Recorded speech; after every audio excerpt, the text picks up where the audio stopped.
Good morning, everyone.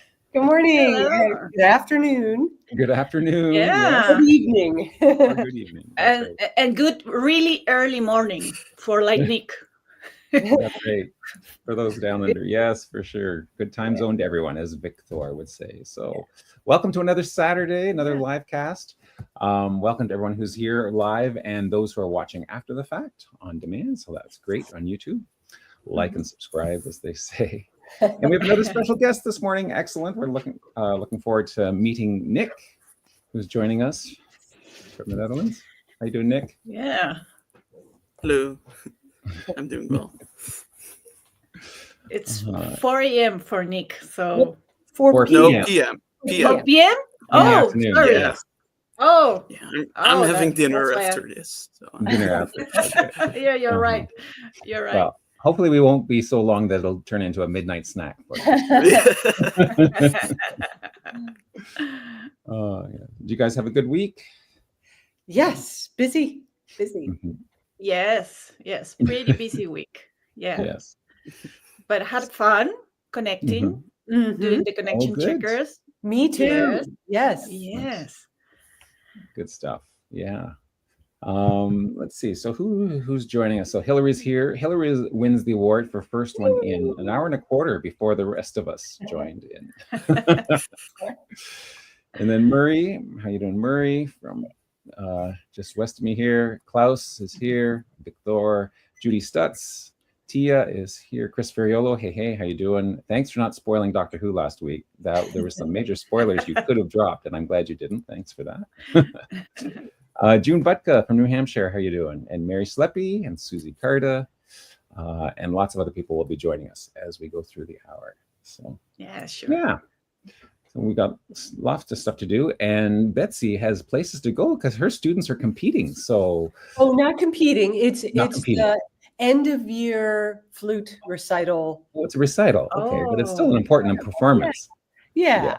So yeah, a celebration of a whole year's work. And, that's fantastic. Really excited. Well, that's great. Good. So well, yes. Take it away. Okay. So let me get my screen up here. Hey, Azure is with us. Hi, Hey, Azure. Hi, Azure. So our question of the week, actually, let me do it from here. So it makes my tabs easier.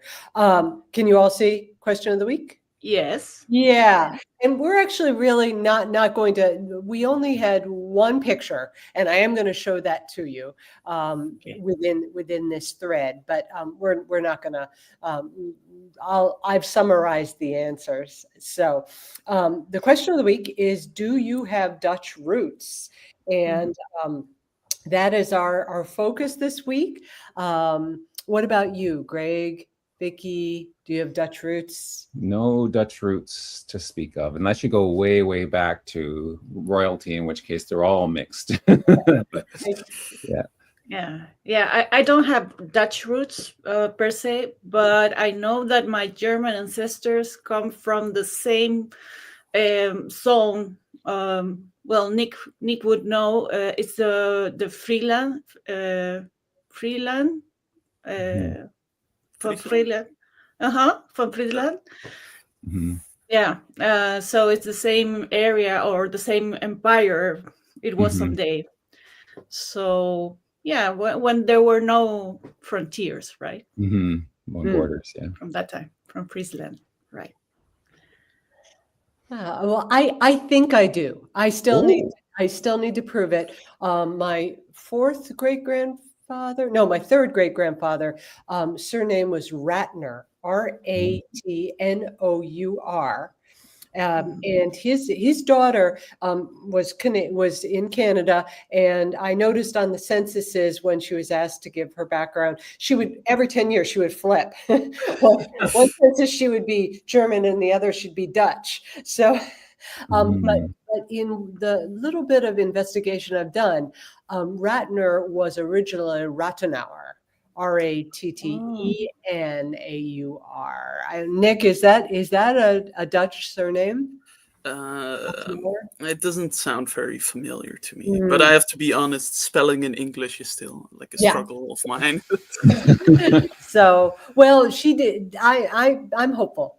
I think it would be very interesting. My DNA doesn't. It just sort of says Northern Europe, so that doesn't drill down enough. But so we had 31 answers, and one thing that happened throughout, as I read all the answers, was that several respondents said, "Yes, I'm Dutch, and if you need help on your research, let me know. I'd be happy to help." That's Dutch, great. yes, the Dutch records are excellent, but even so, if you're not familiar working in those collections, it can be a little intimidating. And some people took the offers up on that right in the G2G thread, and so here are some records and here are some ideas. So if you are interested in looking for your Dutch roots, a great place to start is today at 4 p.m. Eastern Time. The Netherlands Project is hosting a research party on Zoom. So maybe while I'm talking, Vicki or Greg could find the G2G or Azure. I got from Azure. That will give all the details if you can attend that later today. So looking at our answers, Klaus Janssen tells us, I learned something new here. I did not realize that ABN means the official Dutch language. Nick, what does that stand for, ABN? It's an abbreviation for Algemeen Beschaafd Nederlands, which means like general, trying to think what beschaafd, general civilized Dutch is what it means. Okay. Although technically nowadays, like the B gets dropped because people feel offended if you say that version of Dutch is the civilized version, then all the other versions by definition are not civilized. But it's basically Dutch you learn at school. So how you should say things, how you should write them. Okay. I guess we would use the word proper, whatever. Yeah, that's good. Yeah. Okay. And although Klaus is Dutch, she's lived in Switzerland for over 50 years. So, but very, very much Dutch. Lin Young wrote. We're just seeing the top, the question itself. Yes. You know what? I'm not. I've actually. Oh, you're not scrolling. Okay. As long as that's intentional. It is. Yeah. I just thought we'd look at this nice. Yes. Okay. Yes. Let's see. Lin Young wrote about her 8th great-grandfather, Jacob Claesen, who changed his name to Young. Originally, she thought that it was because he was the younger of 2 Jacobs in the family. But then as she researched further, she discovered that his wife likely had the surname Young, and so he took her name. So that it would fit in more. So he was very progressive for his time taking his wife's surname. A few mentioned DNA confirmation of their Dutch ancestry, including Rita McCallum, and her Dutch link is through her paternal great-grandmother's line, surname Van Wy. And she has a dresser that belonged to her 4th great-grandfather in that line, and also a copy of him and his wife. Rita, I wish you had posted photos. As soon as I read that, I thought, I want to see that. So, Geo Ford has a 4th great-grandfather, John Remond. Here's another thing that I learned. I guess I was aware, but I wasn't like at the top of my consciousness that the Dutch had territory. They were in the Caribbean, and so they had sovereignty there for a while. So Gio's fourth great grandfather was born in Curacao, Dutch Caribbean island, in 1786. Then he immigrated to Salem, Massachusetts when he was 10. His mother's name was Maritia, and Gio thinks she may have been of African descent. And he has documentation that later in life, his ancestor wrote that he was filled with Dutch and Jewish pride after a life well lived. Christine Durant said, my great grandmother was a Blauvelt, and there's a whole town by that name in New York. And I thought, I'm from New York. I've never heard of this town. Let's see about it. Wow. The first thing that Wikipedia told me was it's quite close to New York City. And again, I thought, well, I grew up quite close to New York City. How come I've never heard of this? Mm-hmm. Well, it turns out this town, Blauvelt, was on the other side of the Hudson River. So my side was Westchester County on the east side of the Hudson, and this town is in Rockland County on the west side of the river, and I'm far less familiar with that. So I am curious to know, Christine, how that links up with your ancestor. Did they found it, or that's pretty interesting. Glenn Soden said that his 8th great grandfather, Adrian Hegemon. Oh, Nick, should it be? No, that's the G's. The G, yeah. Okay. All right. Am I saying Hegemon? How is it spelled? I'll try to Yes. comprehend. Hegeman.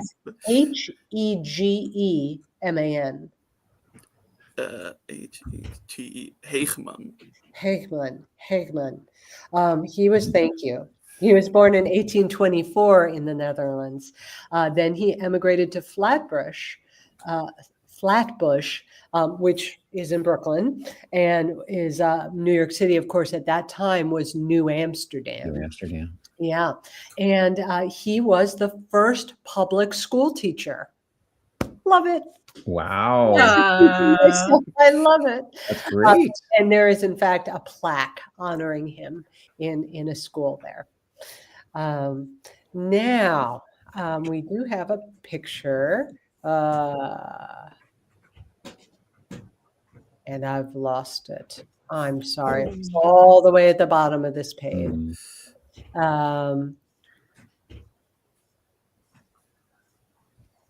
Okay. So this was from Rod Corkum. And he wrote, I have to go way back, but yes, our oldest known Corkum ancestor was Johannes. I'm told there were no surnames in his time. Born about 1525 in Gorinchem, Holland. He was my 10th great grandfather.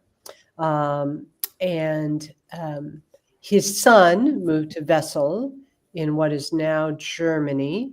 And it was in Germany that they were given the surname von Gorinchem. I guess that is of the place where they were from in Holland. And that name evolved to Gorkum and later to Corkum by the early 1800s. We know nothing about Johannes, but his son was a merchant. And by this portrait, Johannes was obviously of the upper class of some sort, had to be in order to afford a portrait. Good point. And he was well dressed. Unfortunately, the person who found this portrait on a visit to Europe in the 1990s is deceased and left no information on how she found it. So it's hard to prove authenticity. But I hope it's real. It's quite striking. Oh, I went to make it bigger and I lost it. I'm sorry. Oh no. Okay. Well, thank you for that, Rod. And then on the second page, Robert Schutt said, here's a nutty story of my 7th great grandfather, Romert Hans, who was a farmer in Udemeerdum, born about 1625. So he found this story from another researcher that in 1672, there was a sentence of the court of Friesland that Romert was banned out of the country for 5 years. He had been contracted to consolidate the sea dike near Laxum with beams and poles, but had done bad work. Between some beams, a space of 3 fingers thick was found. Also inferior, 2 small beams were used. By sentence, he will be flogged on the scaffold and has to leave Friesland for 5 years within 3 days. Way to go, Grandpa. A lot of water can get in with 3 fingers width. Yes, yeah, I can see that's pretty faulty. Yep. That's a problem. Mhm. So, yeah, there are 31 answers. I read them all. I encourage you to read them all as well. They were good reading this morning, and yeah, that's question of the week. Yeah, and I have no photos of children, although Greg and Vicki, I have an idea for next week, because we're still in May for next week. In May, last day of So May. I will be sending you a message about my idea. Okay. We also have one more week for May ancestors. Right. And I was looking at my anniversaries list, and it was starting to lead me down a rabbit hole this morning. So I might have to show, depending on how much time I get for it this week. So that's for me. Great. Yeah. So shall we go on with Nick? Yes. Because we have him here. Let's find out more about you, Nick. Well, you live in Almeida in the Netherlands. That's close to Rotterdam, right? No. Almere is not that far away from Amsterdam. That's kind of it was even made kind of specifically for that purpose of being close to Amsterdam, because like I don't remember the exact date, but I think Almere was founded in like the 1970s or around that time, because we made a lot of polders, which is like area made dry, and they were like, we need Amsterdam is overcrowded, we need people to like have somewhere else to move, and so they built Lelystad, but then they were like, this is way too far away from like civilization, we need some, and then they were like, okay, let's build a city a bit closer, and that's where I live, and that's where like half of the province lives, because they were like, well, we don't want to live we want a house, but we don't want to be that far away from Amsterdam. So that's okay. That's my hometown. And so did you say it's only where you live is that land all reclaimed from the sea? Yes, most of the province entirely is, except for one part which used to be an island called Urk, and they're still very keen on identifying themselves as an island, even though they're not an island anymore. They're like, well, we used to exist before, and we're still here, so we need like we need some respect about that. But the rest all just reclaimed from. That is just so wild. Incredible. That's amazing. Yeah. So, Nick, it's only natural that you're mostly interested in the Netherlands project and the Dutch India's project. Yes. Well, the Dutch project mostly, well, because most of my ancestors are Dutch, and it's the thing I have like the most experience with.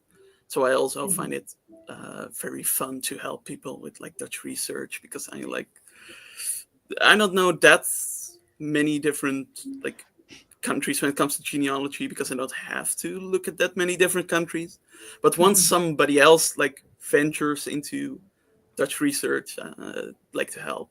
And the Dutch East Indies is a thing, because my grandmother was born there, and her family was from there, so I've some experience with like researching those families, and it's a lot different from Dutch research.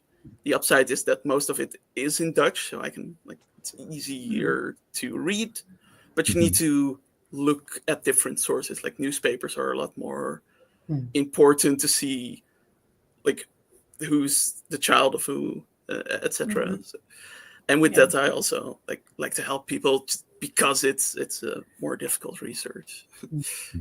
Right. And it has given you some satisfaction, right, to help people build their trees from the West Indies, right? You say you have collaborated with some people. Yeah, I've done a lot of stuff with the Dutch East Indies. I know there was once someone who she wanted to give a wedding present to her friend who had ancestors from the Indies, and she wanted to give like a bit of a family tree as a gift, but she didn't know what kind of research to do. So I was like, okay, hold on, I'm gonna see what I can find, which wasn't easy because one of the families had the last name Jacob, which is hard because in newspapers you're gonna find everybody whose first name is Jacob as well. But I did some part, and later on she messaged me that her friend loved the gift, so it was fun to like see that happen.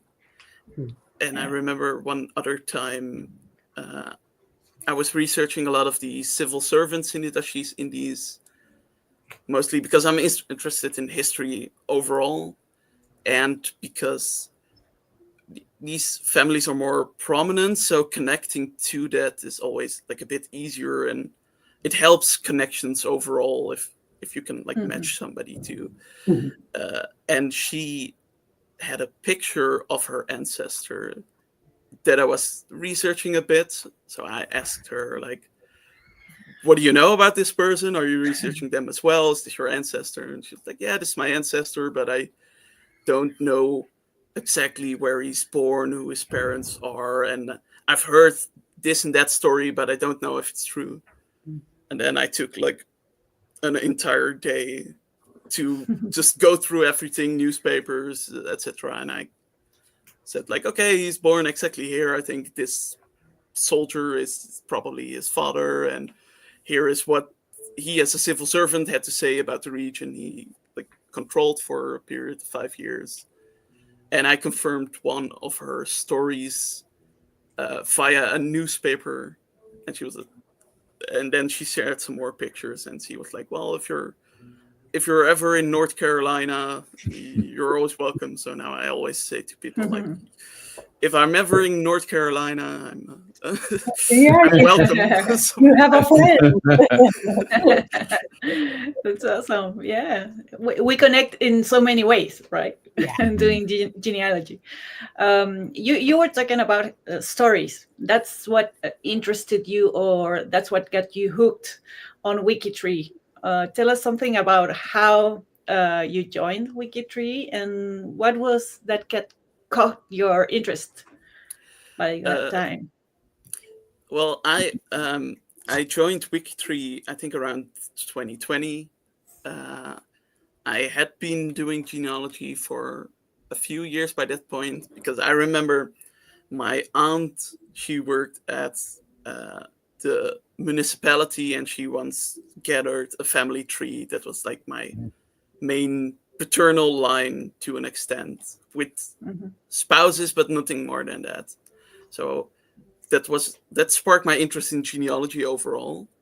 And I started on my heritage, because that was the only family tree website that gets advertised here in the Netherlands. Like, that's the only one you saw. So if you're going to start, of course, you're going to go there.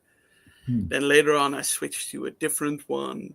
I switched to Genie, or I think it's called Genie, because it had like, everybody is connected and you can see connections. And so I was like, okay, I find that very interesting to see how the world connects. But looking there, I had trouble with like sourcing and stuff, and seeing like, okay, where do they get this information from? And then I joined the genealogy server, the genealogy Discord server. And there people were talking about citing your sources and stuff like that. And they were saying that, oh yeah, on WikiTree you can like easily do that, and you can see. And then I started looking there, and I'm also a history student, so I was starting to write a lot of stuff with footnotes, etc. Learning how that works, and then I saw that WikiTree is like, that format fits perfectly with like citing your sources and using footnotes, and I was like, okay, I think this is what I'm looking for. I think, and I like narrative stories as well, like not just give me dates, but what did this mean? And so that's why I switched to WikiTree, because I was like, okay, I can easily find my sources too, because that was also a big problem. I used to work in Word and stuff before, and I was like, where do I get this from? Where did I put a link to this record, or where did I save it exactly? So WikiTree really was a solution to that. I had to start my family tree all over, which at first made me like, ooh, am I gonna do that? But I eventually just added a bunch of people, and I was like, okay, am I ever gonna connect? And then I connected somewhere, and now I'm connected like 100 different times. Oh, yeah. But Nice. it's overall, I think my tree has gotten way better because I started it over on WikiTree, because I can now easily look at the sources I have again, and maybe I've made mistakes, but at least I can like see that, and also the idea that you're working on a tree that isn't just for your eyes to see, but whatever part of the global tree you're working on, eventually it's gonna be useful to somebody, or like connect to somebody, or you're just worried that no one will ever judge you by any mistake, as you say in your interview. I hope they have patience. Well, I liked a comment that Sarah Crow made about your interview, and she said, as a fellow historian, I couldn't agree more, talking about the references, right, and sources. And she says, as soon as I found a genealogy site that had paragraphs and footnotes, I was like, oh, this is it. This is where I want to focus my energy. I guess we all agree on that. We know and we feel certain that this huge work that we do is worth it, because we're at the right place. And I love the analogy that you made about puzzles. Would you share that with us? About what? Sorry. Puzzles. How genealogy is a puzzle. Oh yeah. I said that because I remember a lot of people, like I'm sort of the like family historian now, that like at parties people are asking me like, what did you find and stuff like that.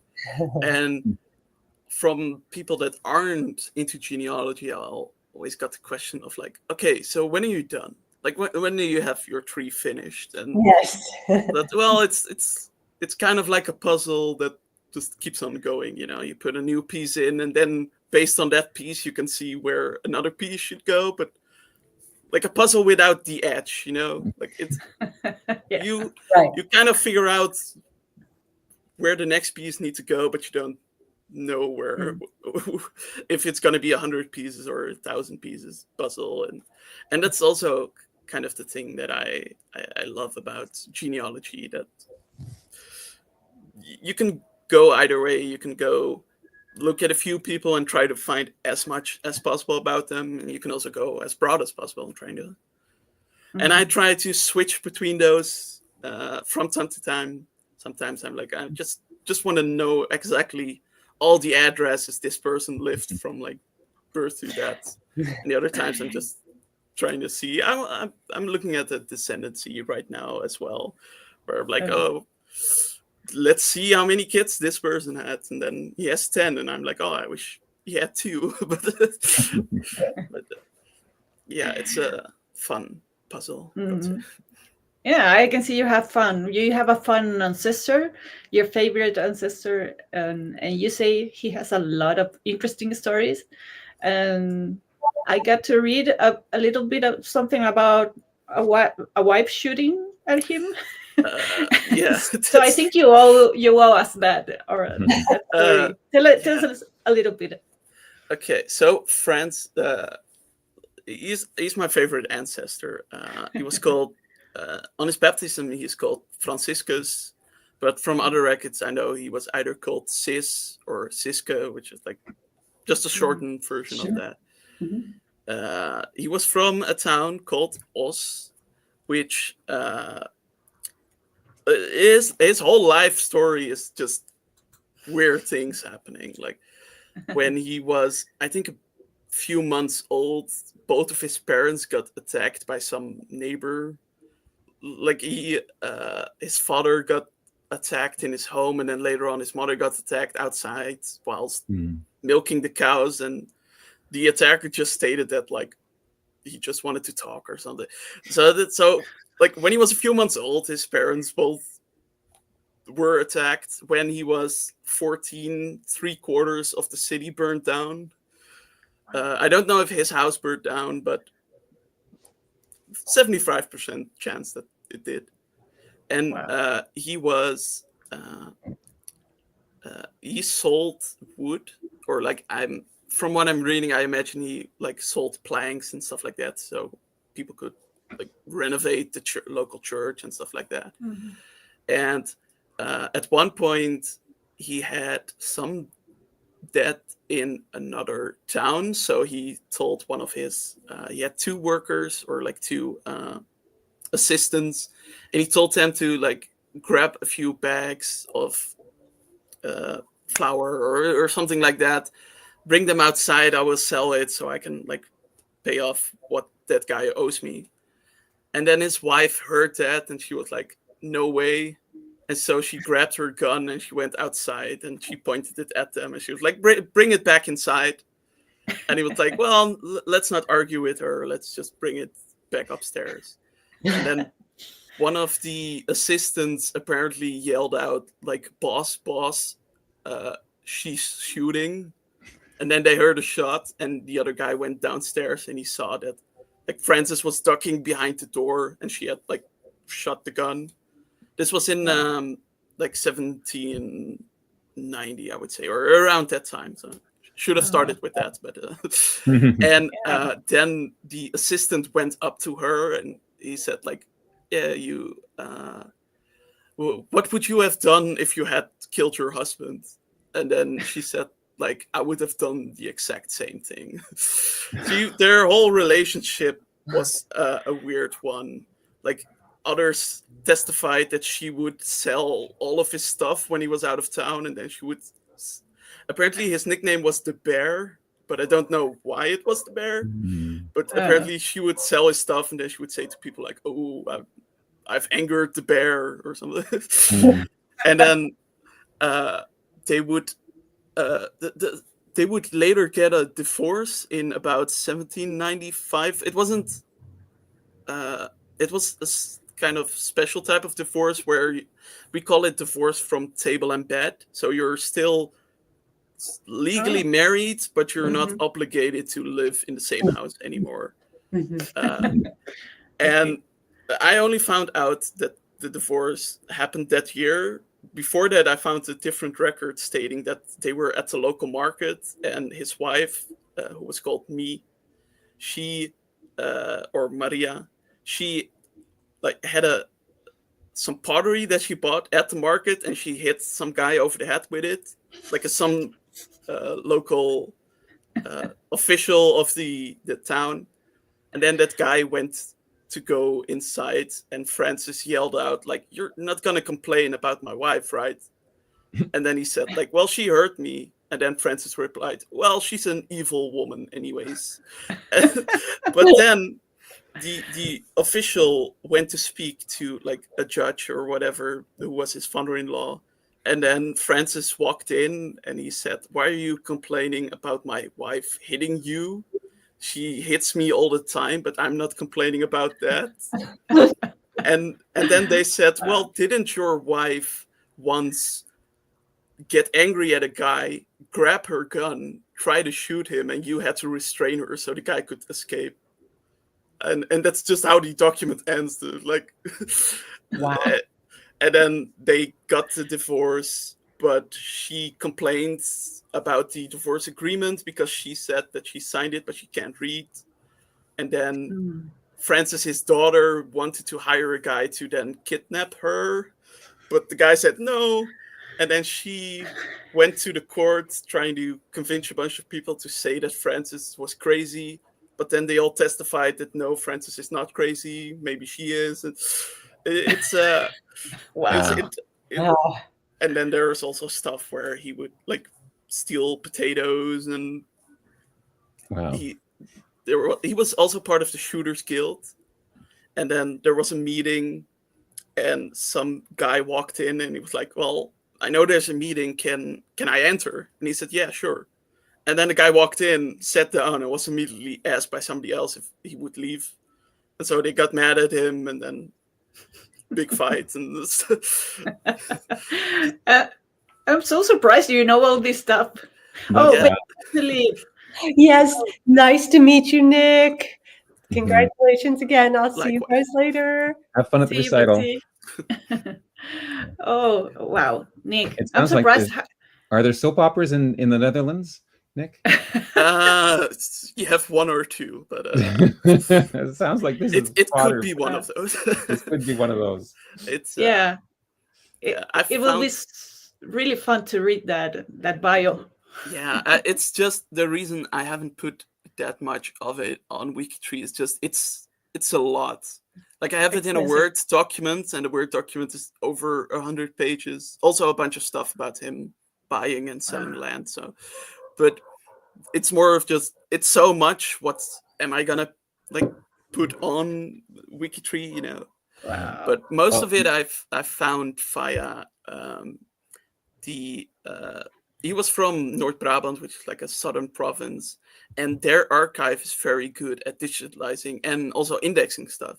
So most of this information comes from like testimonies made by the local like magistrate, or I don't know exactly what it's called.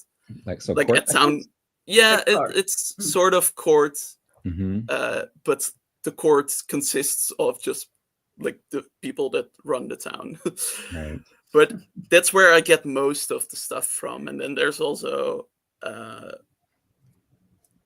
that's where I get most of the stuff from.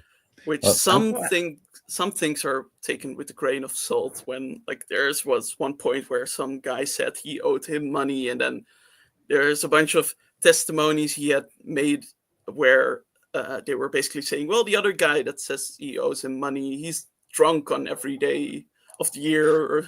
And then they said, no, he's drunk on most days, but not all days. And then they said, like, well, that guy is not reliable because he's from Amsterdam. It's great. That's why I find him so interesting. I know. Well, it sounds like what you should do maybe is set up a free space page to put some of that stuff there, because obviously too much on his profile biography, but it would be great to have as a free space page as a maybe with transcriptions of that court records. Yeah. Well, imagine with that kind of ancestors, who wouldn't be passionate about genealogy? So Nick, you're at the perfect day with us because we have a lot to talk about Dutch connections, and you love connection checkers, right? Because you like to connect. I like to connect. I used to look at all the unconnected trees and try to work that way, but now I'm also just trying to like bring profiles their CC7 up, which is also challenging, but it's also fun to just. That's neat. And the connection finder. Yeah, we love that. So I invite you to stay with us, to comment, to participate, because we have a lot to talk about. So Thank you, Nick, for accepting our invitation, and Mhm. thank you for all your work on WikiTree. And you've been so fun to listen. Yeah, great having you here. Yeah. So, should I share my Do screen you so want to we go can ahead? see the profile makeover? Sure, that'd be great. Yeah. Let's see. We have today a profile makeover done by Lin Young. Okay. Lin Yang, she made a lot of profile makeovers this month, I noticed.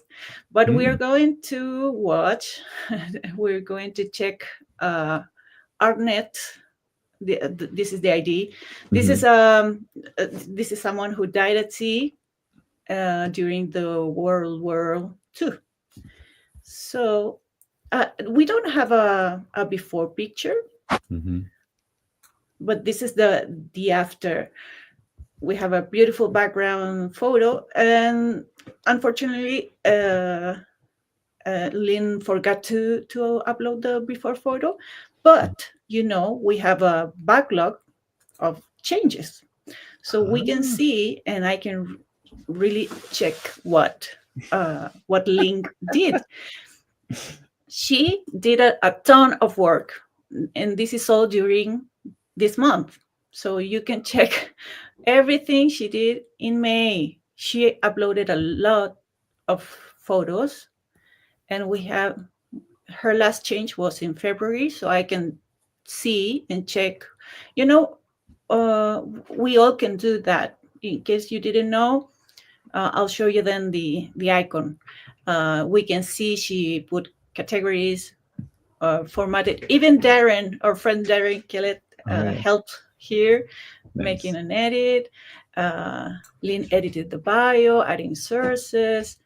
She uploaded all these sources, these images, and she even uploaded an article where they announced his death, Charles Arnett.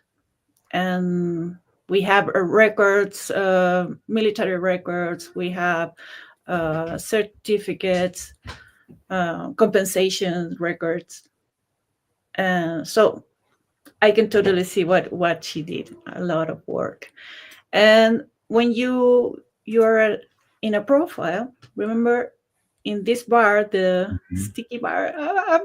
I'm sorry, but the sticky bar was the name that we got stuck. I know. Yeah. So here, I know you understand me, Greg. So here's the icon for the profile change history at the right, top right. And you can see that log that I just showed you. So this is the result. We have the profile of Charles J. Arnett. And if you guys recall, Lynn uses to do this context research. So she gave us all the contextual story of the time. Well, Charles was the youngest of 6 children, and he was born during the first big war, the World War. And we have a story that Lynn puts up with years. What happened in 1931? What happened in 1938?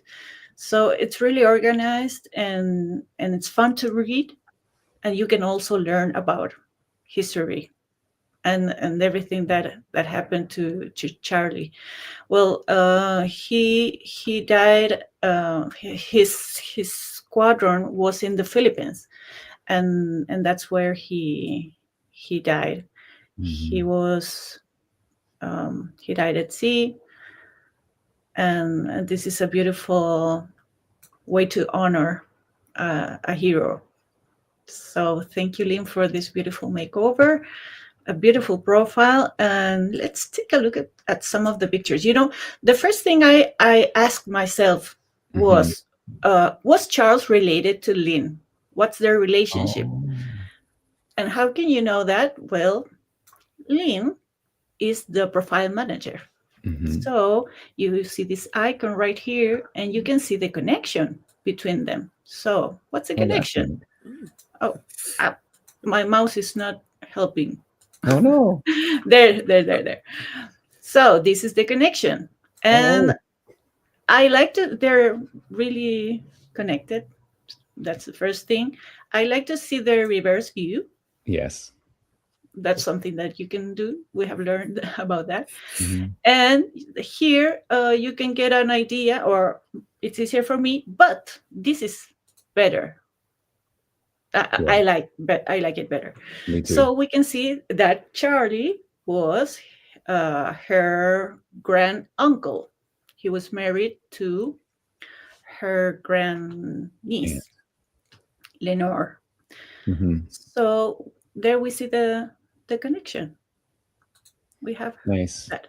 So that's kind of a tip for you. So that's the makeover, and I can't wait to see what Lynn does, because she's working on other profiles. So you still have time. You don't need to do a makeover about the sea, which is the suggested theme for the month. So if you do any other makeover, I will show it anyway. Okay, so maybe I can show 2 makeovers next week. Right. Yeah. Since it's the last week. That's right. of May. Yeah. So that's it. Even with tips included. Yeah. Very good. Nice. That was a nice tip there. I like that. Yep.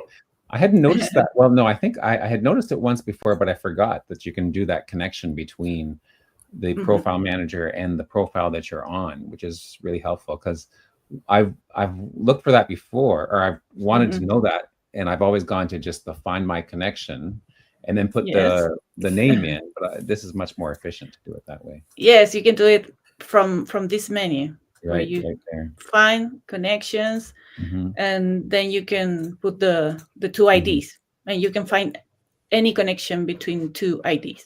Right. Right. Yeah. Well, that's it. So connections checkers this week was all about Dutch connections. And did you play this week, Vicki? I played the Pope's connection checkers, but I have a very short connection that I will look upon. Yeah.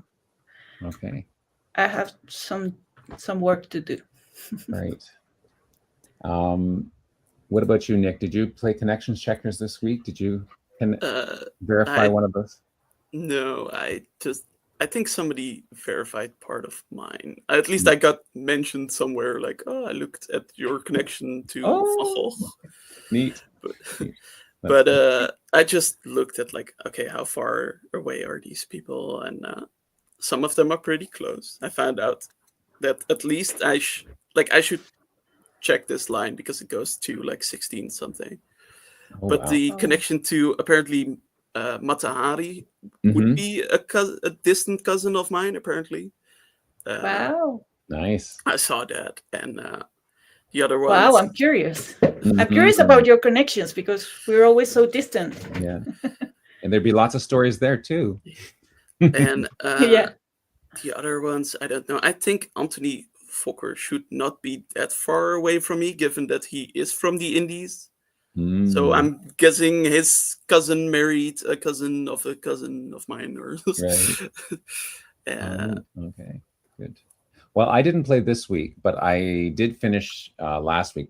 I remember we were showing my connections to Pope Leo, and there was one that I couldn't find any records for. So thanks to you, Vicki, I X'd out that person, and they rerouted it, and I was able to finish that and solve that route. So I did get a route to Pope Leo that's totally verified. But then Azure, God bless her, looked at the one that was the trouble spot for me, and she verified it because there were other records that did prove the parent-child relationship. So so that was great. So thank you, Azure, for doing that. So I'm verified to Pope Leo, which my aunts are very excited about, that we're cousins of the Pope.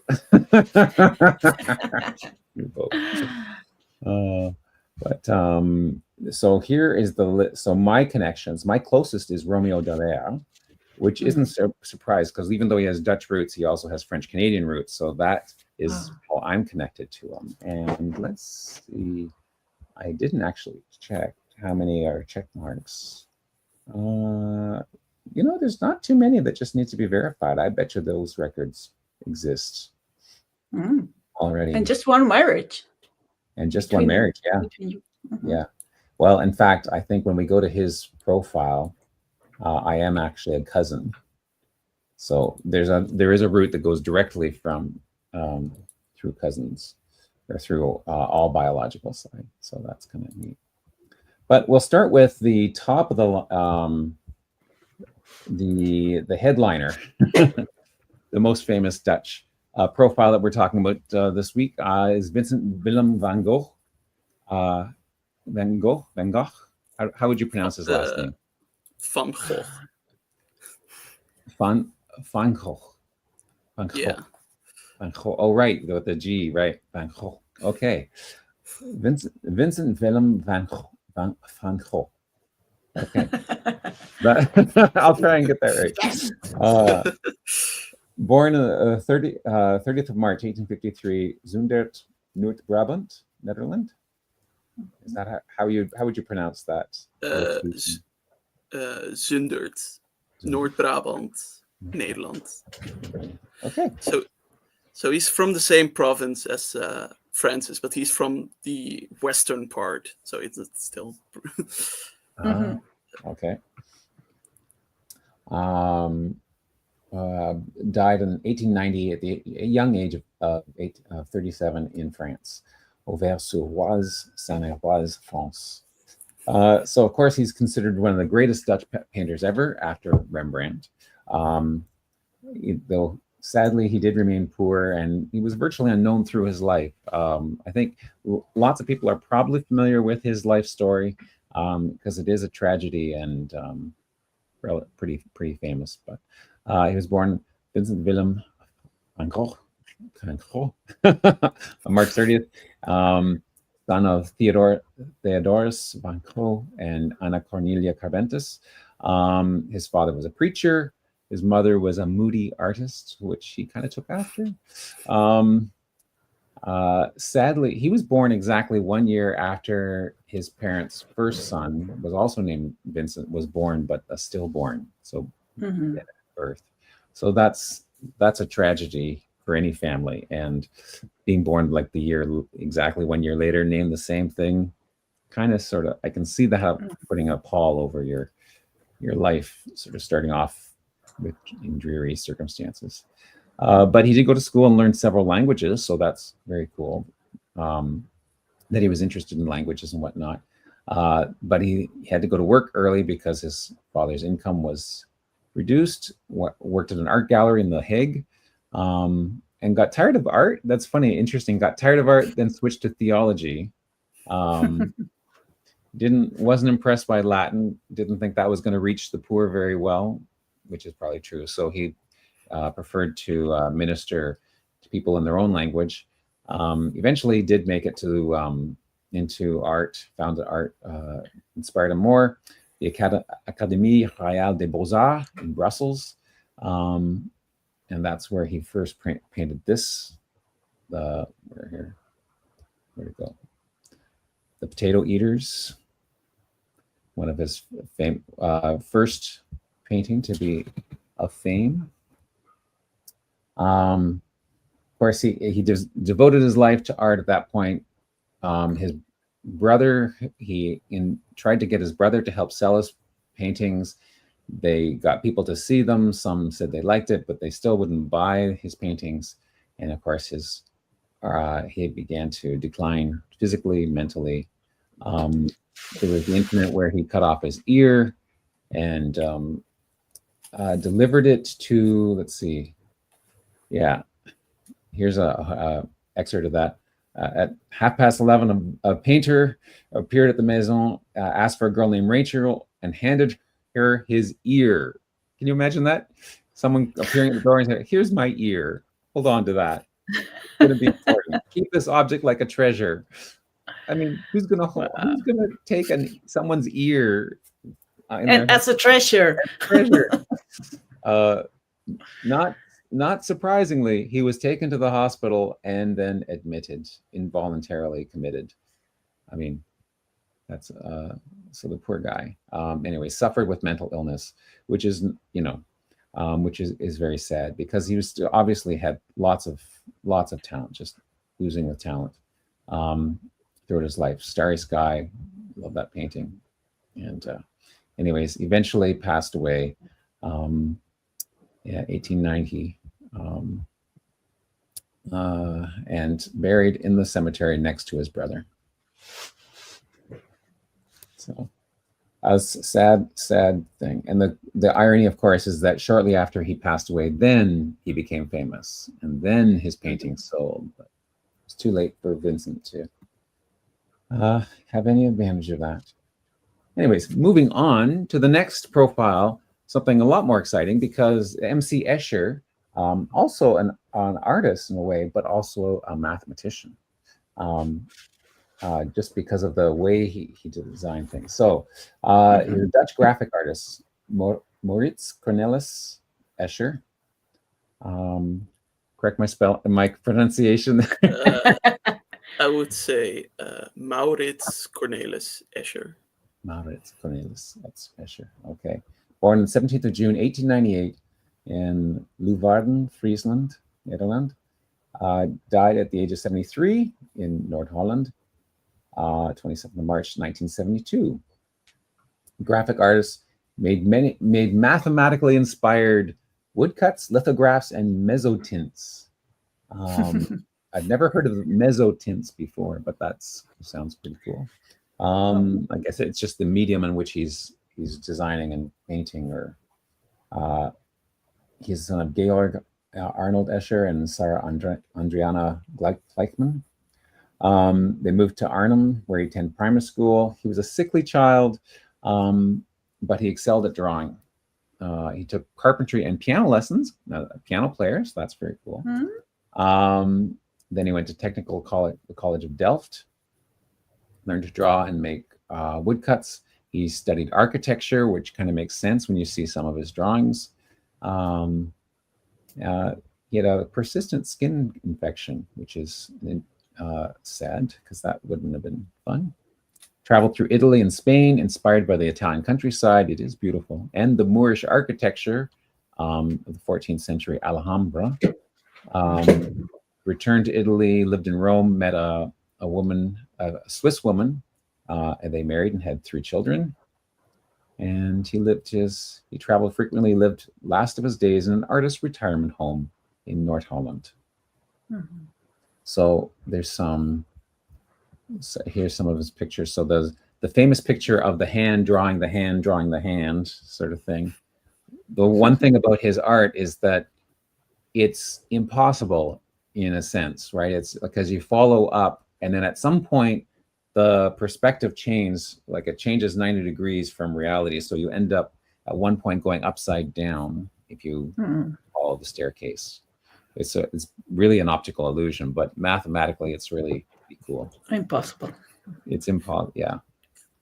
There's the man himself. So he has his own museum in Den Haag, filled with just his stuff.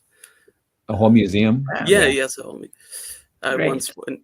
once went there with some fellow history students, and I think there was one part where they said that like he was good at math, but he wasn't good at doing math, in a sense that yes, he could do this, but if he would need to write a formula or whatever, he was right. The algebra, the formal stuff. The formal stuff, he was like, no, I just do it. He was inherently a great mathematician, but the formal stuff he didn't have time for. Yeah. Well, I referred to, as a math teacher myself, I referred to his stuff often when we were doing geometry or transformations. So I would sometimes show his stuff, and then we would do an exercise or an activity where students would start with a simple shape like a rectangle or a triangle, and then you morph it on one side and then mirror that on the other side. and then you can tessellate it and tile the plane, and it looks like like the lizards one is a famous one you see. They intersect each other. It's all very mathematical and very cool stuff. Moving on to the next, we have Gerhard Adriaan Heineken, who was born in 1841 in Amsterdam, passed away at the age of 51, 1893 on March. And if the name Heineken sounds familiar to beer lovers around the world, this guy is that Heineken. And of course, the Dutch biography comes first, which I will not read. Nick could read it to us if he wanted to. But I will skip to the English one, which is short and sweet. Born on 28th of September, son of Cornelius and Anna Gertruda van der Pauw. Van der Pauw? Van der Pauw. Van der Pauw. You don't pronounce the W at the end? No, not in this not in this case. Combination. Married Maria Tyndall, and founded the Heineken Brewery. Now, how do you say that in Dutch? The full name of that? Heineken Bierbrouwerij Maatschappij. Wow, very cool. I would not have pronounced that last name correct, that last word correct, anywhere close to. That's great. So founded that brewery, which later became one of the largest breweries in the world. So many people thank him for his service. Yeah. Is that the most famous beer in Holland? Yeah, I would say so. It's not everybody's favorite, but No. it's at least everywhere. Like It is everywhere. it's more popular. Like I think if you have a few regions that have like their own very important beer, but if you just take like North Holland, South Holland, and Utrecht, or the densely populated areas to the west of the country, it's mostly Heineken. There's at least nobody that drinks beer that has never like got a Had Heineken one. Right. Yeah, like, oh, what's this? And the second one? What's the second one in popularity? I don't know. I think I wouldn't know, honestly. I think the other ones are just, you have Heineken and then you have the other ones. And there's the Amstel? Yeah, Amstel is Amstel. Yeah, it's also popular. Although I think Amstel is officially owned by Heineken as well, so they kind of. Oh, is it? Well, there you go. Didn't used to be, but I think they bought it like years ago. I'm not that well versed in beer, but I think I know that one because they used to make commercials for Amstel about how it's such a like friendly beer company and stuff like that. Right. And then looked it up. Oh, Heineken owns. That's funny. Okay. And yolk, yes, that's the fishes and birds. That's the one I was talking about. Type of assignment I would do with my students. Okay, moving on.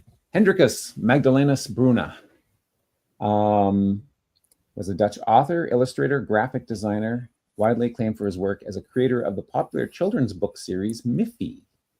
So now I am not familiar with Miffy, but I think we've visited him before because I'm pretty sure I looked up the book. It's just, is it a rabbit?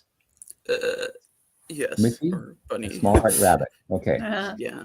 Yeah. Although we in Dutch he's called Nijntje, which is like the Dutch word for rabbit is konijn, and then like Nijntje is like a small rabbit. Nijntje. Okay. Like I used to have a rabbit that we also called Nijntje because of because it was like it's easy. Yeah. So have you read his books then? Yeah, I think we used to on it. It was also on TV as well. Like it's not that complicated. It's just I don't know even what she did in any episode besides just just being there maybe with somebody else. But it's basically like for I would say kids up to like age 3 or 4 or something like that. Oh, It's okay. not, So it's a kids, it's a young kids. at least from what I remember. But I think 4 is It's been a also while. almost 20 years ago. I don't know.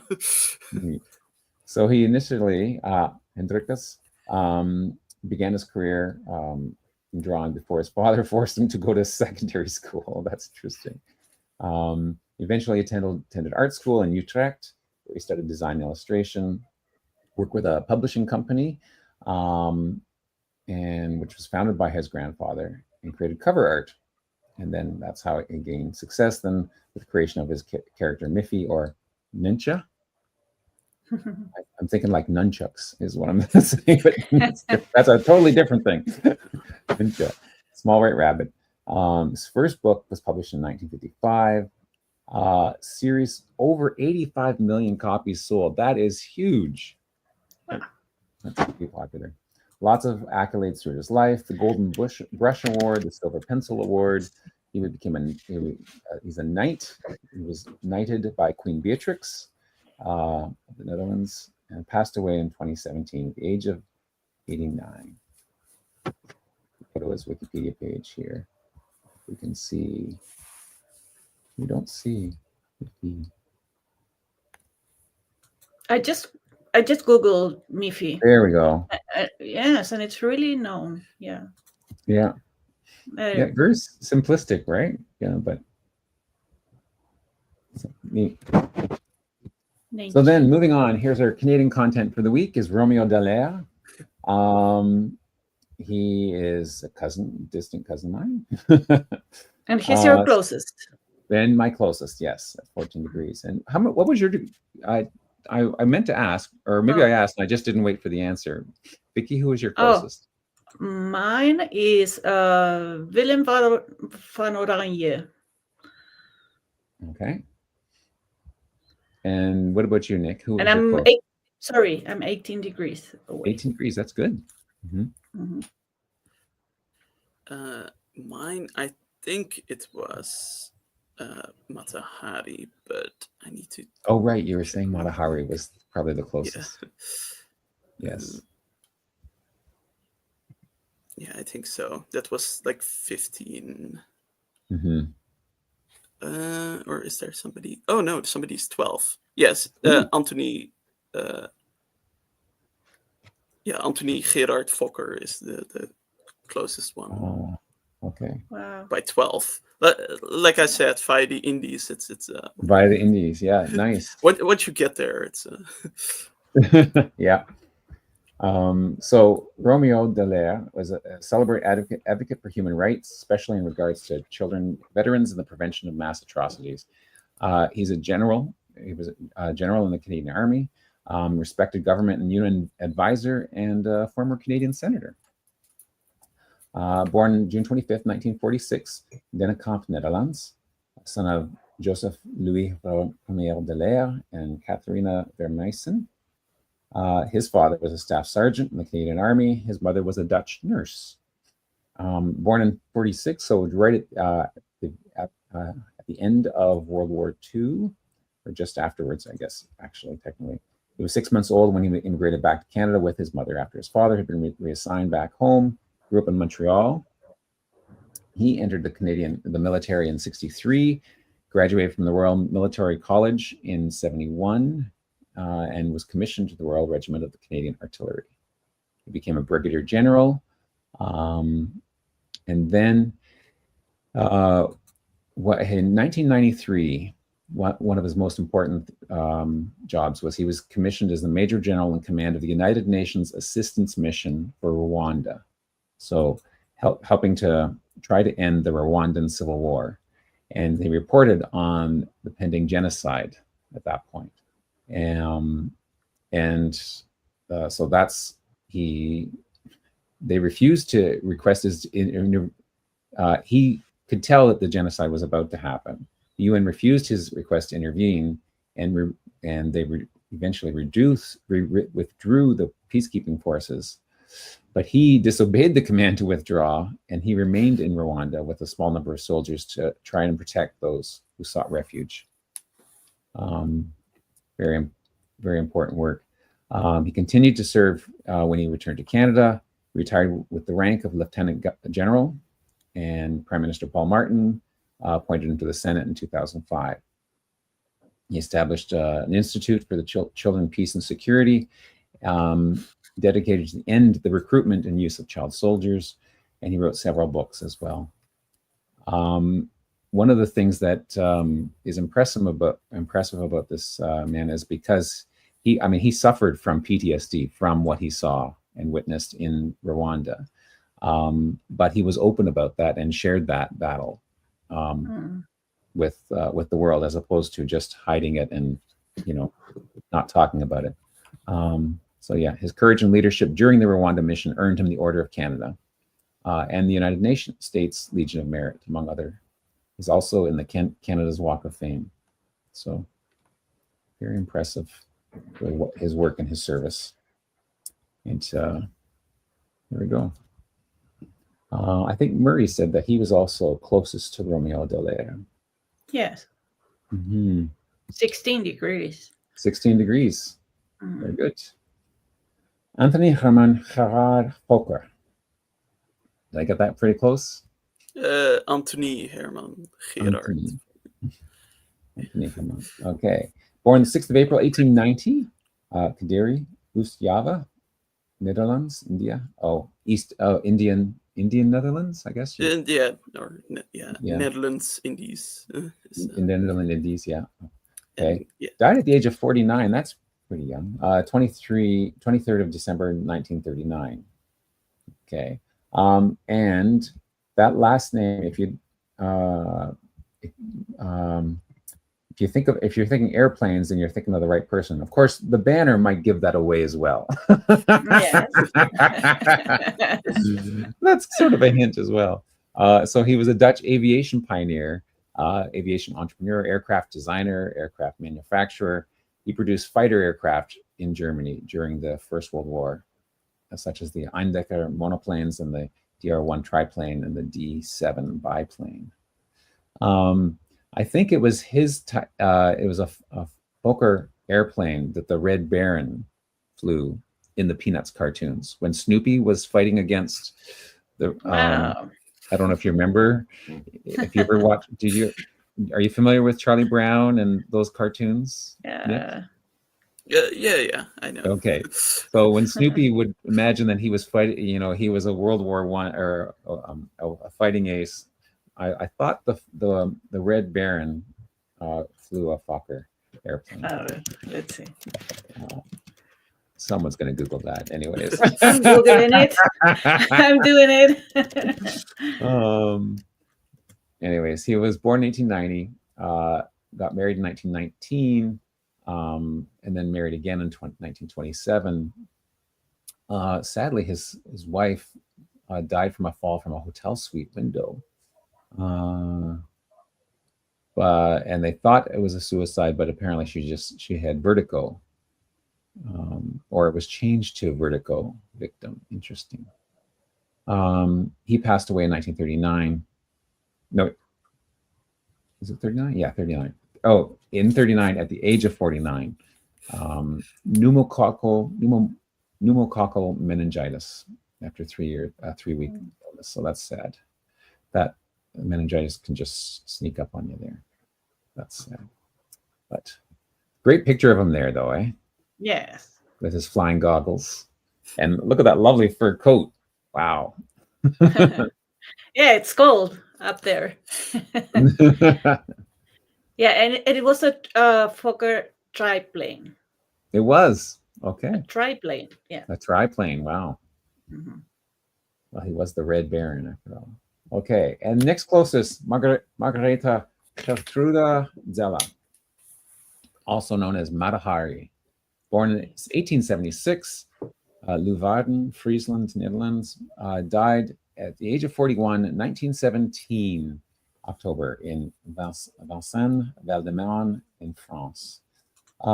So, better known by the stage name of Matahari, a Dutch exotic dancer, courtesan, and Q spy who was executed, sadly, by a firing squad in France under the charges of espionage for Germany, spying for Germany during World War I.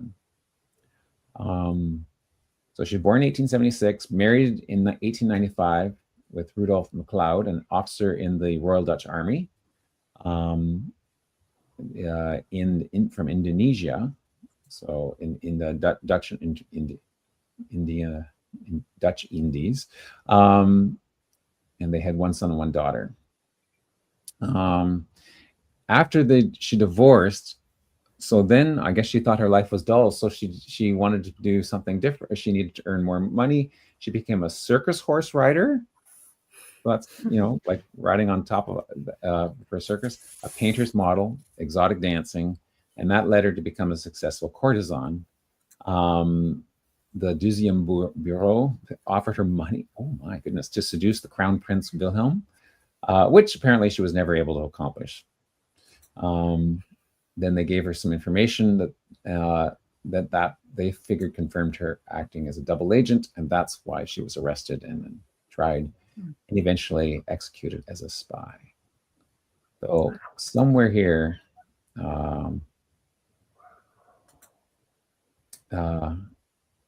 that she was there's some evidence or some question about whether she was actually framed and maybe not as bad a spy as they thought. So that's sad if that's true, that if she was deliberately framed by the Germans, that would be a sad end to her. Well, it's a sad end to her life no matter what. Why? But intriguing. Another relative with lots of stories for you, Nick. Yes. Okay. Vabo Johannes Ockels. How would you pronounce his first name? Vubo. Vubo. But it's a very uncommon. Like if you would say it, everybody knows you're talking about Vubo Ockels, because that's like the only guy. So you just say Vubo. Knows. Okay. Okay. Well, it's I've never seen that first name before, so yeah, I guess so. Born 1946. Okay. Wait a second. Get back to him. 1946, born 1946, died just in 2014, age of 68. An astronaut, Dutch physicist, aviator, and astronaut from the European Space Agency. Very cool. Son of Johann Hendrik Martin Ockels and Anna Maria Elizabeth Ritter.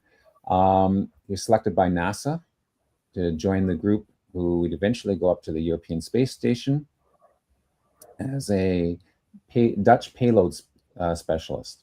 And that was a 7-day, I believe it was a 7-day journey up in the space station there, where he did some work, and then he became a teacher, I believe. So he was the first Dutchman aboard the Space Shuttle Challenger, the second born Dutchman in space, and his job was to do experiments there. It took 7 days. So there, and they recruited for the test center. He was appointed as a professor of the Faculty of Aerospace Engineering, Delft. 2003, became professor of aerospace sustainable engineering and technology, and lots of inventions. Laddermolen. This is, I'm not sure what that, Nano 6.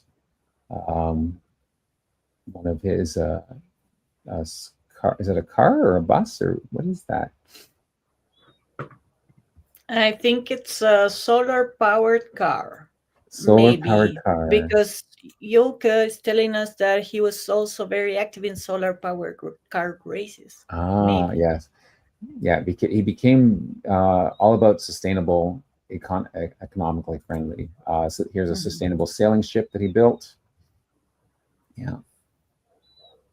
And passed away at the age of 68. And we have very close connections, because Klaas is telling us he was a classmate of his brother-in-law. Wow, that's very cool. Neat. At the end here in the death section, talked about all the things he passed away at the age of 68 in 2014. But before that, in 1982, he survived a leptospirosis infection. He survived going into space, which isn't, that could be a possible thing. An aircraft crash in 1899. He had a heart attack in 2005. Wow. He was operated for cancer in 2008, and he recovered. But then in 2013, the cancer came back. So his daughter wrote a biography, called it "The 7 Lives of Bobo Ebers." And what interesting, he made a video recording the day before he died, and he called on everyone to save the earth. Very cool. Very well known, right, Nick? Yes. Mm-hmm. Yeah. Okay. Next, we have Maria Johanna Braun, gold medal winning Dutch Olympic swimmer, 6-time former world record holder, also known as Suus Braun. Represented the Netherlands as a Dutch swimmer in 1928 and 1932. Gold medal in the 100-meter backstroke and a silver in the 400-meter freestyle in 1928.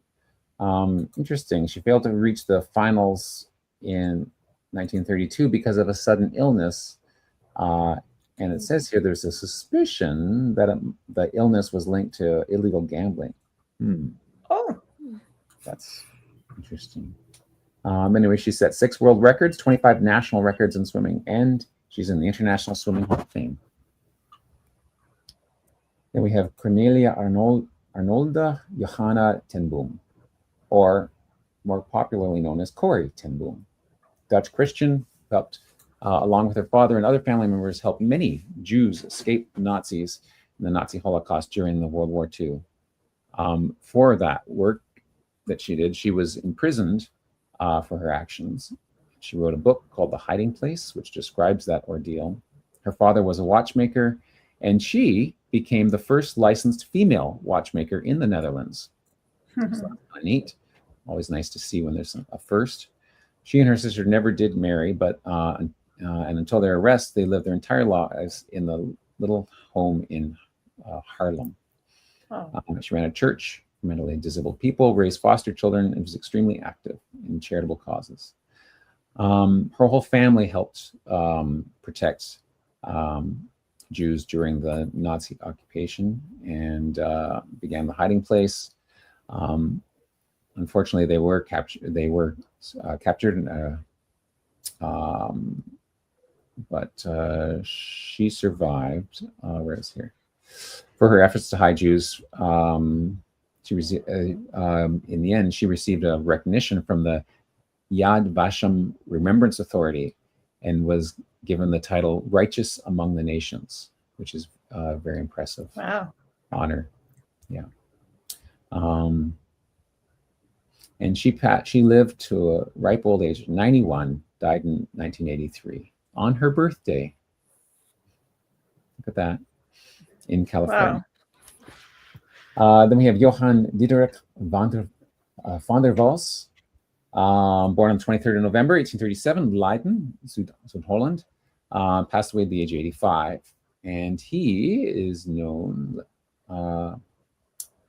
he was another physicist known for his work on the behavior of gases and their condensation into liquids, as described the van der Waals equations of state. He got the Nobel Prize in physics for this work and is associated with the van der Waals forces, which is the force between stable molecules. He died at age 85, buried in the same grave as his wife and daughter. Wilhelm van Orange, or William of Orange, is our last profile. Going way back to 1533, born in Dillenburg, Nassau-Dillenburg, in the Heilige Römisches Reich. Though that's not exactly how that was the German pronunciation, or German for how do you say that in Dutch? Yeah, they wrote it here in Dutch. Heilige Roomse Rijk. Roomse Rijk. Okay. So when he was born, it was the Holy Roman Empire. But it became Netherlands through his life. He is known as the father of the nation, or Prince William of Orange. He was, let's see here. Although where he was born is still in Germany. Like he. It's still in Germany. Yeah. So his birthplace. So he died in the Netherlands, but he was still born.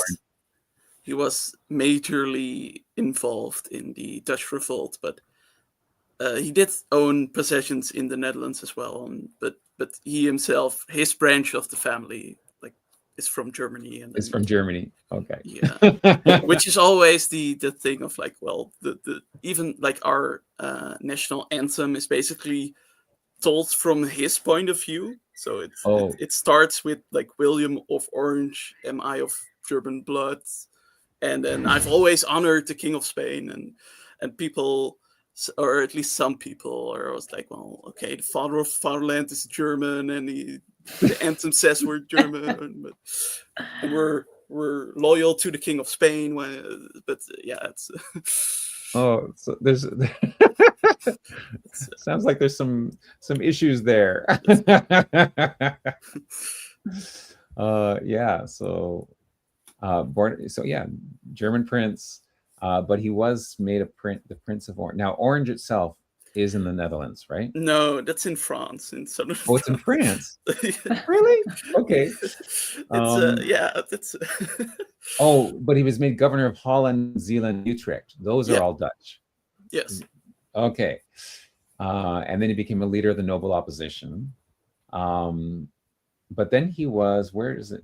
It was written here somewhere. About he was declared an outlaw by the Spanish king. I guess that's not a good thing, because apparently 4 years later then he was assassinated. But he helped gain independence, though he was instrumental in gaining independence for the Netherlands. Is that the bottom line? Okay. Yes. And and about his assassination, yes, there is the place where he got assassinated. It's still around, and he was shot, and there were 2 bullet holes in like the wall, and probably over the long period of time they've like enlarged them. But if you go to the I think it's called the Prinsenhof, or I'm not sure, in Delft, there is like a part of the wall with 2 big holes in it and a frame around it with like a plaque saying like, these are the bullet holes that where the and I was there and I didn't see that. No, it's near it's near one of the stairs that goes up, like at the bottom. Wow. And I think, like, I'm not specialized in like this period of Dutch history, but I used to read a lot about it. I think the thing was that if you killed somebody who was outlawed, you could get the money or like a reward. But the guy that assassinated him was executed, of course. But his family then asked the King of Spain for their money, and then the King of Spain said, well, his family of William of Orange, his family should pay you for his murder. Which eventually, I think one of his son, Frederik Hendrik, he couldn't get part of his inheritance if he did not pay off his father's assassin. I'm not fully sure but it had like they owed money from somebody for that assassination, and I think eventually he like could get some areas of land back, but then he needed to pay them off or something. I should read more about it, but I remember it being, at least for all those involved in that assassination, it didn't help anybody. It didn't. Nobody got anything useful out of it. Oh my, that's wild. Okay, well, those are your profiles of the week. There we go. And thank you, Nick, for being here to give us the dirty, the down and dirty, and all the extra details. That was great. Really appreciate that. So I guess we'll end off with, so if you go to G2G, there right at the top there is the link to the Netherlands Project Zoom session, which is happening. Is that what's happening later today? Later today, right? Yeah, I believe so. So you can click on that. There it is. Yeah. Saturday, May 24th. That's today. p.m. Eastern Daylight Time. Yep. So in 4.5 hours. Check that out. It's pinned at the very top, so you can find it there. And talking about other things that are coming, once a month we get together for a Zoom tech talk, where we talk about some of the latest things that have happened on WikiTree tech related, with the Tree apps or with the browser extensions or other apps. And it is happening this Monday coming on the 26th at 6 p.m. Eastern Daylight Time. So join us for that. Kay is going to be our host, and she has done some really cool things with the BioCheck app. I'm going to be showing off some things that happened with the Tree apps. Maria will be giving us an update on the WikiTree browser extension improvements. And yeah, so please join us for that. Chris talked about some bug fixes, so you should check that out. And they're starting a new cycle of once a week releasing some things. And if you're interested in helping out in terms of testing, then check out that. And of course, links to everything else that's happening around WikiTree, and we can check that out. But I'm just going to switch over to the social media page because that also has this similar stuff. So of course there'll be this Sunday there'll be Q&A for new members, and all people are welcome to join that. And then Monday, again, Monday night is our tech talk. Also, question of the week will be released on Monday. One name studies this week will be Freeth. Connection checkers will be released on Tuesday. Granville, New York is where the One Place Studies focus will be on Wednesday. And Samoa, the Samoa project will be highlighted on Thursday. There'll be a Hall of Fame. Meet our members again on Saturday, and we'll be back here for Saturday Roundup in a week from now. So I think that's about it. And anything else that I should share, Vicki, while I've got the screen open? No, I just wanted to share this. Chris participated in a Gen chat last night, taking questions. Yay, Chris. Excellent. Way to go. Thanks, Chris. Yes, bring those new users to WikiTree. And Haley, or week member of last week or something, was just waving to Nick. Yeah. Okay, and let's see. Oh, there's a new weekly challenge apparently. Let's check that out.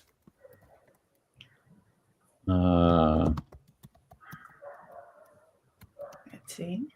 What's that about? Oh, okay. Let me just share that.